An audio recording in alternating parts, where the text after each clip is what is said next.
Arsene Wenger officially launches masterplan for World Cup every 2 years and ignores fierce European backlash. Arsene Wenger officially launched his masterplan for a World Cup every 2 years, ignoring the European backlash. The former Arsenal boss assembled his A-team of former world stars in Doha to help sell his scheme. Wenger articulated his vision, insisting his proposals would reduce the strain on players, improve the quality and lessen the quantity of international football and develop the game globally. FIFA, boosted by support from most of the non-European world, is seeking to railroad the plans through by the end of the year, although it is more likely that a final vote by the 211 member associations will not come until May. But while Wenger and the likes of Brazilian superstar Ronaldo, Aussie Tim Cahill and Peter Schmeichel all came out fighting, the reality of his plan will see wholesale changes that may not be well received. The basic concept will see a major tournament every summer, with the World Cup, from 2026 onwards, being played in the even-numbered years and continental tournaments like the Euros in the odd ones.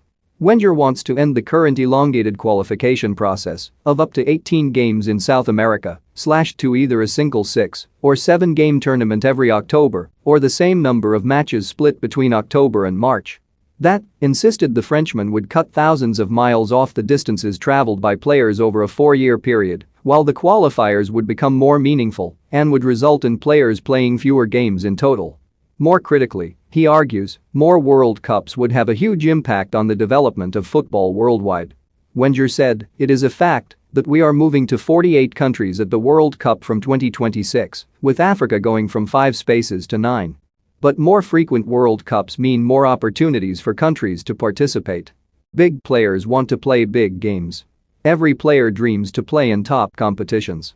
And it is the repeated traveling of the current schedule that is more detrimental than the number of games." FIFA is dismissive of the suggestion by UEFA President Alexander Ceferin that European and South American countries would boycott the tournament.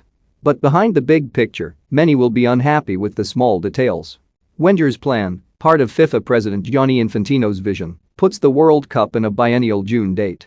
Yet there is acceptance that it might actually be moved to the October window, forcing a flipping of schedules to allow the tournament to be held in the Middle East. Wenger insisted the clubs would welcome a potentially uninterrupted 7-month run of matches.